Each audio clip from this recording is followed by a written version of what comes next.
The fluorescent lights of Seoul General Hospital's geriatric ward hummed their familiar lullaby as I made my rounds at 2:47 a.m. My white nurse's shoes squeaked softly against the linoleum, a sound I'd grown to find comforting over the past 6 years of night shifts. I'm Bo Gum, 28 years old, and according to every elderly patient on this floor, too handsome to be single. Mrs. Park in room 304 tells me weekly that I have lips like rose petals and skin pale as moonlight. I always laugh it off, adjusting my suppressant patch discreetly under my scrubs. Being an Omega in the medical field requires discretion. Being an Omega with my particular condition requires even more. I paused outside room 408, checking Madame Kang's vitals on my tablet. The 73-year-old woman had been admitted 2 days ago with pneumonia, and tonight she was finally resting peacefully.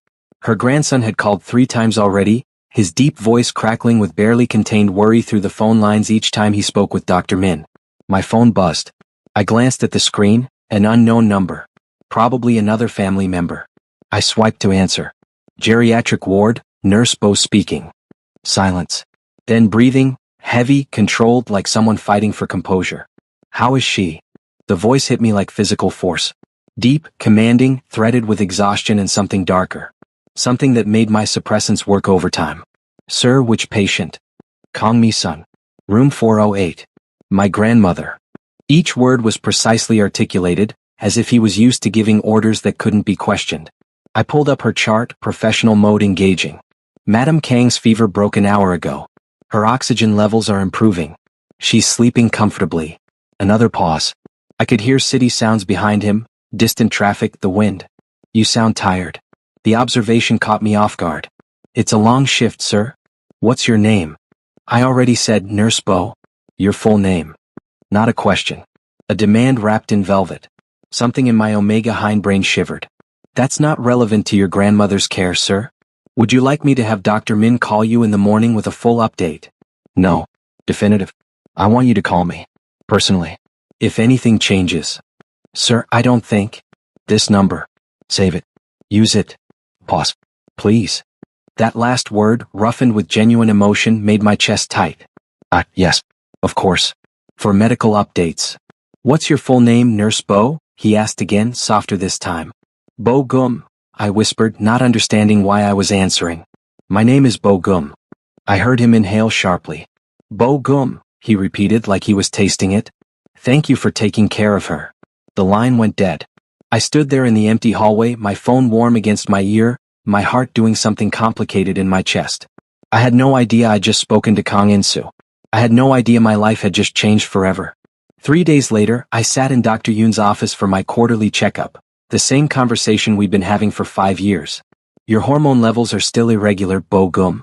Dr. Yoon's kind eyes held sympathy behind her glasses. Your heat cycle is essentially unpredictable. Last time was 8 months ago? 9, I corrected quietly, staring at my hands. Pale hands, unmarked. No claiming bite. Never would be. The likelihood of conception remains. She trailed off delicately. A miracle. I know. You've told me. I tried to keep the bitterness from my voice. Failed. Dr. Yoon reached across her desk, touching my hand. You're still an excellent nurse, Bo Gum. Your worth isn't determined by your fertility. I nodded, not trusting my voice. We both knew the reality. Omegas were valued for their ability to bear children, especially for alphas. My condition made me less broken. Continue the suppressants, she said gently. And Bo Gum? Try not to let this define you. Too late for that. I returned to work that evening to find Madame Kang's room filled with flowers. Expensive arrangements that probably cost more than my monthly salary. She was sitting up, color returned to her cheeks, laughing with another nurse. Bo Gum. She lit up when she saw me. Come here, sweet boy. I want you to meet someone. My stomach dropped before I even turned around. He stood by the window, tall, broad-shouldered, dressed in a black suit that probably cost more than my car. Dark hair swept back from a face that could have been carved from marble if marble could look dangerous. Sharp jaw, sharper eyes. The kind of handsome that felt like a warning. Alpha. Every cell in my body recognized it immediately, suppressants be damned. Grandmother, this is the nurse you wanted to thank? His voice. That voice from the phone call. Deeper in person, resonating in frequencies that made my knees weak. Yes, this is Bo Gum. Isn't he lovely? I told you, like a prince from a fairy tale. Heat crept up my neck. Madam Kong, you're embarrassing me. Come closer, dear. Let me introduce you properly. She beckoned me with one thin hand. I approached carefully, feeling his eyes track my every movement like a predator watching prey. Bo-gum, this is my grandson Kong In-soo. In-soo, this is the angel who took such good care of me. I bowed formally, keeping my eyes lowered. Mr. Kong. Your grandmother is a wonderful patient. Look at me. My eyes snapped up before I could stop them. A mistake. His gaze was intense, dark eyes holding mine with an expression I couldn't decipher. Recognition? Hunger? Possession? You're the one I spoke to, he said. Not a question. Yes, sir. Your voice is. He stopped, jaw clenching. Different in person. In-soo, don't make him uncomfortable, Madam Kong scolded lightly. Bo-gum, I wanted to invite you to dinner. Once I'm released. As a thank you. Oh, that's not necessary. I insist. In-soo will arrange everything. Won't you, dear? Kong In-soo's lips curved into something that wasn't quite a smile. Of course, grandmother. Whatever you wish. His eyes never left mine. I should have said no to the dinner invitation. Should have maintained professional boundaries. Should have done a lot of things. Instead, I found myself 3 weeks later standing outside Jewel Palace, the most exclusive restaurant in Seoul, wearing my best dress shirt and fighting the urge to run. A black car pulled up. The window rolled down, revealing Kong In-soo in the driver's seat. Get in, Bo-gum. Where's Madam Kong? She's feeling tired. Asked us to go without her. He said it smoothly, but I saw the calculation in his eyes. Mr. Kong, I don't think. You can refuse. His knuckles were white on the steering wheel. But I'm asking you not to. Please. Just dinner. Conversation. The please did me in. Again. I got in the car. The restaurant was everything I'd imagined. Crystal chandeliers, hushed elegance, waiters who moved like dancers. We were led to a private room that probably cost more for one evening than I made in a month. This is too much, I whispered as In-soo held out my chair. Nothing is too much. He sat across from me, studying me with that intense gaze. Tell me about yourself, Bo-gum. There's not much to tell. I doubt that.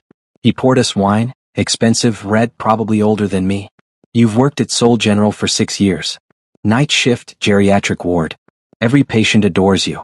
You drive a 10-year-old Honda. You live alone in Mapo District. You read medical journals for fun. My blood ran cold. You investigated me? I needed to know who was caring for my grandmother. His expression didn't change. And I needed to know more about the voice that's haunted me for 3 weeks. Mr. Kong? In-soo. Call me In-soo. In-soo, I corrected, my mouth dry. This isn't appropriate. I know. He leaned forward, elbows on the table. I know it's not appropriate. I know I should leave you alone. I know 100 reasons why I should walk away. His voice dropped lower. But I can't. From the moment I heard your voice, Bo-gum, something in me claimed you. My heart hammered. You don't even know me. Then let me know you. Give me that chance. Why? Because when I close my eyes, I hear your voice. Because in a world of violence and power plays and endless manipulation, the sound of you telling me my grandmother was safe made me feel something I haven't felt in years. He reached across the table, not quite touching my hand. Peace. I should have left. Should have recognized the danger. Should have remembered that alphas like him, powerful, commanding, used to getting what they wanted, were the worst possible match for an Omega like me. Instead, I whispered, okay. His eyes flashed with something triumphant and tender all at once. Tell me everything, Bo-gum. I want to know it all. Over the next month, Kong In-soo courted me with the same intensity he apparently brought to his business empire. I learned he ran one of South Korea's largest security firms, the kind that powerful people called when they needed problems solved discreetly. Dangerous work. Dangerous connections. But with me he was different. You're smiling at your phone again, teased Jimin, my coworker, catching me during our break. That's the 4th time tonight. I tried to hide the screen showing In-soo's text, thinking of you. Stay safe. It's nothing. Nothing doesn't make you look like that, Bo-gum. Who is he? No one. Really. But it wasn't nothing. It was everything. It was late-night phone calls where In-soo's voice soothed my insomnia. It was surprise coffee deliveries during my shifts. It was the way he looked at me like I was precious. What? Oh, it was terrifying. We were in his car after another dinner when he asked, "Why do you always wear long sleeves? Even in summer?" My hand instinctively covered the suppressant patch under my sleeve. I get cold easily. Bo-gum. He pulled over, turning to face me in the dim light. I know you're an Omega. I've known since the first night I saw you. My breath caught. How? I could scent you. Faintly under the suppressants. Vanilla and something sweet. Jasmine maybe. He reached out slowly, giving me time to pull away. I didn't. His fingers brushed my sleeve. I need to tell you something. About what I do. Who I am. I know who you are. I looked you up. His laugh was bitter. Then you know I'm not a good man, Bo-gum? I've done things, terrible things. I've hurt people. Worse. His hand tightened on my sleeve. But I've never felt like this. Like if I don't have you, I'll lose my mind. Insu. Let me finish. Please. His voice cracked. I want you. Not just for a night. Not just for heat. I want to wake up to you. Come home to you. Hear your voice every day for the rest of my life. He stopped, jaw clenching. I want to court you properly. Eventually, if you'll have me, I want to claim you. Make you mine in every way. Tears burned my eyes. You don't understand. Then help me understand. The words tumbled out. 5 years of shame and grief and loss. I can't give you what an omega should. My heats are irregular. I might never have one again. The doctors say I'll probably never conceive. I'm broken Insu. I can't give you children. I can't. He kissed me. Soft at first, then deeper, his hand cupping my face like I was made of glass. When he pulled back, his eyes were fierce. You are not broken. You are perfect. Do you understand me? Perfect. He kissed my forehead, my cheeks, my lips again. I don't want you for breeding, Bo-gum. I want you because you're kind and brilliant and beautiful, and when you smile at me, I forget about every dark thing I've ever done. Children or no children, heat or no heat, I want you. Only you. Always you. I broke then, sobbing against his chest while he held me, murmuring reassurances in my hair, solid and real and mine. Stay with me tonight, he whispered. Let me show you how much I want you. No expectations. No pressure. Just us. I nodded against his chest. He drove us to his penthouse, all glass and steel and city lights. But his bedroom was surprisingly soft. Warm lighting, comfortable furniture. Human. I've imagined this, he confessed, pulling me close. Every night. Your scent on my sheets. Your voice in the darkness. He kissed me again, slower this time, learning my mouth. His hands were gentle, reverent, sliding under my shirt with careful permission. When he felt my suppressant patch, he paused. Can I remove this? It might. I don't know what will happen. I don't care. I want to scent you properly. All of you. His voice was rough with want. Let me, Bo-gum. Please. I nodded. He peeled away the patch carefully, and my natural scent bloomed between us. Vanilla and jasmine, sweet and warm. Insu groaned, burying his face in my neck. God, you smell incredible. Perfect. Mine. Yours? I agreed breathlessly. He undressed me slowly, kissing each revealed inch of skin. My pale body trembled under his attention, years of feeling inadequate melting away under his obvious hunger. Beautiful, he murmured against my hip. So beautiful, Bo-gum. When he finally laid me back on his bed, I was trembling with want and nervousness and something that felt dangerously like love. Tell me if you want me to stop, he said, hovering over me. Anytime. I mean it. Don't stop. Please don't stop. What followed was tender and intense and overwhelming. Insu took his time, learning every response, every gasp, every place that made me arch into his touch. When he finally pushed inside me, we both groaned at the connection. Perfect, he breathed against my mouth. Perfect, Bo-gum. Like you were made for me. He moved slowly at first, then deeper, harder, responding to my pleas for more. His hand found mine, fingers lacing together as we moved together. When I came apart beneath him, he followed with my name on his lips, collapsing against me with his face buried in my neck. Mine? He whispered against my scent gland. Say you're mine. Yours? I promised and meant it. 3 months into our relationship, I felt it, the first stirrings of heat in nearly a year. At first, I thought I was imagining it. The fever. The ache. The desperate need. I was at work when it hit fully, so sudden and intense I nearly collapsed. Bo-gum. Jimin caught me. God, you're burning up. Are you? Her eyes widened. Oh. You need to go home. Now. Do you have someone who can help you? I fumbled for my phone with shaking hands. Insu answered on the first ring. Bo-gum? What's wrong? My voice came out breathy. Wrong? Insu, I think, I'm in heat. Silence. Then, where are you? Work. The hospital. I'm coming. Don't move. Don't let anyone near you. I'll be there in 10 minutes. He made it in 7. I was in the staff locker room, curled up on the floor when he burst through the door. His scent hit me like a drug, cedar and rain and alpha, and I whimpered, "Insu, I've got you." He scooped me up effortlessly, grabbing my things. "I'm taking him home," he announced to anyone listening. "He's in heat. No one follows us. Understood?" The alpha command in his voice brooked no argument. He got me to his penthouse in record time, carrying me straight to his bedroom, our bedroom now. I'd been staying there more often than not. "What do you need?" he asked, laying me on the bed. "Tell me how to help you." "You. Need you. Please, Insu, it hurts." He stripped us both efficiently, covering my body with his. "I've got you, sweetheart. I'll take care of you. I promise." The next days blurred together in heat and need and satisfaction. Insu was perfect, attentive, generous, insatiable. He barely left the bed except to get us food and water, keeping me hydrated and fed between rounds of intense coupling. "So good," I gasped as he drove into me again, my body welcoming him eagerly. "So good, Alpha." He groaned at the title. "Say it again. Alpha. My Alpha. Please." He bit down on my shoulder. "Not my scent gland, not yet, but a promise. Gonna take care of you forever, Bogum. Gonna love you until I can't breathe. You're mine. Mine. Yours. Only yours. Always. Oh God, Insu." He made me come 3 times before finding his own release, nodding me deeply, holding me close as we trembled together. "Love you," he whispered against my hair. "So much, Bogum. So goddamn much." "Love you too," I managed, tears streaming down my face from emotion and overwhelming pleasure. When my heat finally broke 4 days later, we lay tangled together, exhausted and satisfied. That was... I trailed off, no words adequate. "Perfect," Insu finished. "You're perfect." He kissed my temple. "Marry me." I laughed, thinking he was joking. But when I looked at him, his expression was deadly serious. "Marry me, Bogum. Let me claim you properly. Let me spend my life making you happy." Insu. I know it's fast. I know I'm probably crazy. But I've never been more certain of anything. You're it for me. The one. My mate. My everything. His hand cupped my face. "Say yes."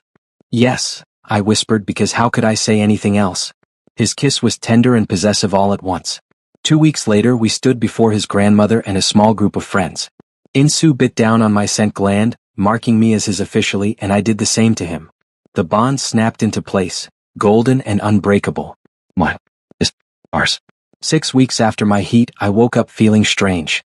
Nauseous. Exhausted despite sleeping 10 hours. "You okay?" Insu asked, concerned as I ran for the bathroom. "I think I have the flu," I managed between bouts of sickness. "I'm calling Dr. Yoon." "It's probably nothing." "Bogum." His alpha voice, gentle but firm. "Let me take care of you." Dr. Yoon did a full examination, running blood work while Insu paced outside the exam room like a caged tiger. When she came back in, her expression was shocked.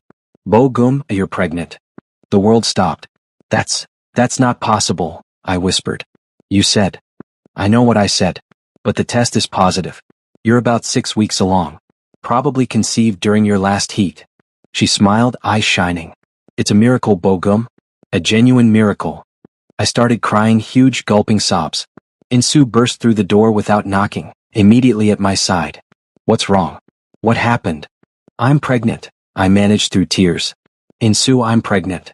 I watched his face transform, shock to joy to wonder to fierce protectiveness in seconds. Then he was kissing me, laughing and crying at the same time. "A baby. We're having a baby." He kissed my stomach reverently. "I love you. God, I love you so much." "I love you too," I sobbed happily. Dr. Yoon wiped her own eyes. "I'll want to monitor you closely. Your condition means this is high risk. But Bogum, you're going to be a father." The pregnancy wasn't easy. I had complications, bleeding scares, hospital stays, strict bed rest. Insu was there through all of it, fierce and protective, moving his entire office to our home so he could be near me. "You're hovering," I said one afternoon, amused despite the discomfort. "I'm being appropriately concerned." He arranged another pillow behind me. "You're carrying the most precious thing in the world." "2 things. Me and the baby." His hand covered my swollen belly. "3 things. You, the baby, and my heart. Because that's what you're both carrying." I pulled him down for a kiss, still marveling at this life, this love, this impossible miracle. Our daughter was born on a rainy Tuesday in April. The labor was long and difficult, but when they placed her in my arms, tiny and perfect with Insu's dark hair and my red lips, everything was worth it. "She's perfect," Insu breathed, touching her tiny hand with one finger. Just like her father. Takes after her other father too. Already so loved. Madame Kang cried when she held her great-granddaughter. I knew, she said mysteriously. From the moment I met Bogum, I knew he was special. That he'd give our family this gift. The gift is him, grandmother, Insu corrected softly. The baby is a bonus. 5 years later, I stood in our kitchen, watching Insu teach our daughter and twin sons how to make pancakes. The boys had arrived 2 years after their sister. Another miracle the doctor still couldn't explain. Daddy, I want chocolate chips, our daughter demanded. Everyone wants chocolate chips, princess, Insu laughed, kissing her head. My phone rang, the hospital. I'd returned to work part-time, though Insu had tried to convince me to stay home. I like helping people, I told him. It's who I am. I know, he'd replied, pulling me close. It's one of the reasons I love you. Now I answered the call, giving instructions about a patient, my voice calm and professional. When I hung up, Insu was watching me with that look, the one that said I was his world. What? I asked, smiling. Just remembering. The wrong number. Your voice in the darkness. The moment my life changed forever. I crossed to him, wrapping my arms around his waist while our children played around us. Best wrong number ever? Best everything ever, he corrected, kissing me deeply. My voice in the darkness. My light in the dawn. My everything. Gross, our daughter announced. They're kissing again. We laughed, breaking apart to scoop up our children, our family, our impossible miracle of a life. 5 years ago, I was a broken Omega who believed he'd never have this. Love, family, belonging. Now I had everything. And it all started with one voice in the darkness saying, how is she? The voice that changed everything. The voice that brought me home. The house is finally quiet. It's past midnight, and after 3 bedtime stories, 2 glasses of water, and 1 monster under the bed check, our children are finally asleep. I lean against the doorframe of the twins' room, watching their small chests rise and fall in perfect synchronization, their dark hair, so like Insu's, spread across their pillows. They're down? Insu's voice rumbles behind me, arms sliding around my waist, pulling me back against his broad chest. Finally. I turn in his embrace, tilting my head up to meet those dark eyes that still make my heart race after 5 years. Though Hannah made me promise we'd go to the park tomorrow. Anything for our princess. His lips brush my temple, then lower, finding that sensitive spot behind my ear that makes me shiver. But right now, I've been waiting all day to have you to myself. Heat pools low in my belly. Even after all this time, after 3 children and countless nights together, Insu's touch still sets me on fire. Have you now? I try to sound teasing, but it comes out breathless. His hands slide under my shirt, one of his, oversized and soft from years of washing. Watching you today, being such a good father, so patient and loving, it drove me crazy. His teeth graze my earlobe. Wanted to bend you over the kitchen counter and remind you that you're mine. Insu, I gasp, fingers clutching his shoulders. The children are asleep, and our room is soundproofed. He lifts me effortlessly. I love that he can still do this, love feeling small and protected in his arms. I made sure of it after the twins were born, remember? I do remember. Remember his grumbled complaints about not being able to properly love his husband without worrying about little ears. The memory makes me smile against his neck as he carries me down the hall to our master bedroom. He kicks the door shut behind us, setting me down gently on our bed, the same bed where we've loved each other countless times, where our children were likely conceived, where every morning I wake up grateful. Let me look at you, Insu murmurs, stepping back slightly. Self-consciousness flickers through me. My body isn't what it was 5 years ago.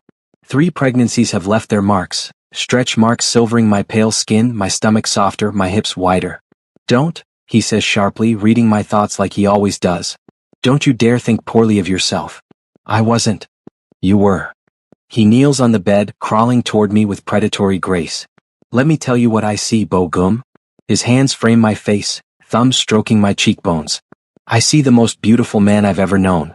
I see strength and kindness and everything good in this world. He kisses me softly, then deeper, tongue sliding against mine in a familiar dance that still makes my toes curl. I see the body that carried our children, he continues between kisses, his hands sliding down to pull off his shirt. These marks. His lips trace a stretch mark on my hip. Proof of miracles. This softness.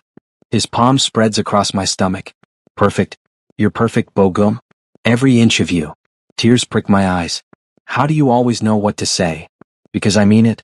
Because 5 years married to you isn't enough. 500 wouldn't be enough. He removes my sleep pants slowly, reverent hands skimming down my thighs.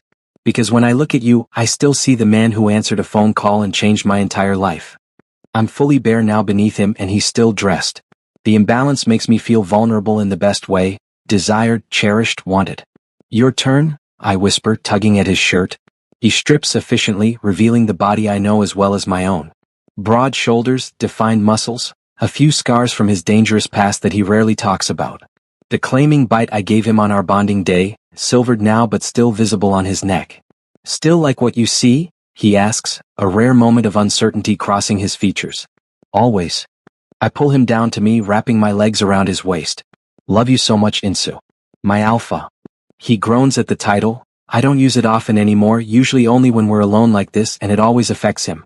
Say it again, he demands, grinding against me, letting me feel how hard he already is. My alpha, I breathe. Mine. Yours.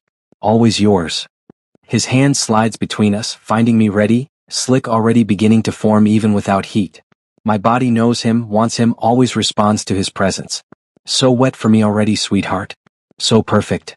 His fingers work me open slowly, 1 then 2 then 3, stretching and preparing me even though we both know I don't need much preparation anymore. My body welcomes him easily after years together. Please, I whimper, rocking against his hand. Insu, please, I know what you need. He withdraws his fingers, positioning himself at my entrance. Look at me, Bogum. I meet his eyes, dark with desire and love and possession, as he pushes inside slowly, filling me inch by inch until he's fully seated. Perfect, he breathes. Like coming home. We both still for a moment, savoring the connection, the intimacy, the rightness of being joined like this. His forehead rests against mine, our breathing synchronized. Move, I plead. Please move. He does, pulling almost all the way out before sliding back and setting a slow, deep rhythm that has me gasping. His hand finds mine, fingers lacing together and pressing into the pillow beside my head. Love you, he murmurs with each thrust. Love you so much. My beautiful Omega. My mate. My everything. I can't form words anymore, can only hold on to him as pleasure builds, as he finds that perfect angle that makes me see stars. His free hand slides between us, stroking me in time with his thrusts. That's it, he encourages. Let me hear you, sweetheart. Want to hear how good I make you feel. I moan louder, past caring about being quiet, trusting the soundproofing as pleasure coils tighter and tighter in my belly. Insu, I'm close. Come for me. His alpha command, velvet-wrapped steel. Come for me, Bogum. Let me feel you. I shatter, crying out his name, my body clenching around him as waves of pleasure crash through me. He follows moments later with a deep groan, spilling inside me, his face buried in my neck against his claiming bite. We stay locked together as aftershocks roll through us, breathing hard, hearts racing in tandem. Okay? He asks eventually, always checking, always making sure I'm cared for. More than okay. I stroke his hair, damp with sweat. Perfect. You're always perfect. He shifts carefully, rolling us so I'm draped across his chest, still connected. His hand runs lazy patterns up and down my spine. Remember our first time? He asks quietly. In this bed. When you let me remove your suppressant patch. I was so nervous. Thought you'd be disappointed. Impossible. He kisses my hair. You exceeded every dream, every fantasy. Still do. We lie in comfortable silence for a while, listening to each other breathe, wrapped in the cocoon of our love. Thank you, I whisper eventually. For what? For not giving up. For seeing me when I couldn't see myself. For giving me this life, this family, that I never thought I could have. His arms tighten around me. Bogum, you gave me everything. Before you, I was just existing, going through motions. You taught me how to live, how to love. You gave me a family, a home, a purpose beyond violence and power. His voice roughens with emotion. I should be thanking you, every day, for answering that phone call, for giving me a chance, for loving me despite everything I've done. I push up to look at him, seeing the vulnerability in his eyes that he only ever shows me. We saved each other, I say simply. That's what love does. He pulls me down for a kiss, tender and deep and full of promise. I love you, Bogum. Today, tomorrow, forever. Forever, I agree, settling back against his chest, his heartbeat steady beneath my ear. Outside the city sleeps. Down the hall, our children dream. And here, in our room, in our bed, wrapped in each other's arms, we've found our forever. The miracle wasn't just the children, I realize. The miracle was finding each other, finding home, finding love and a voice in the darkness, and learning that sometimes the wrong number is exactly the right call.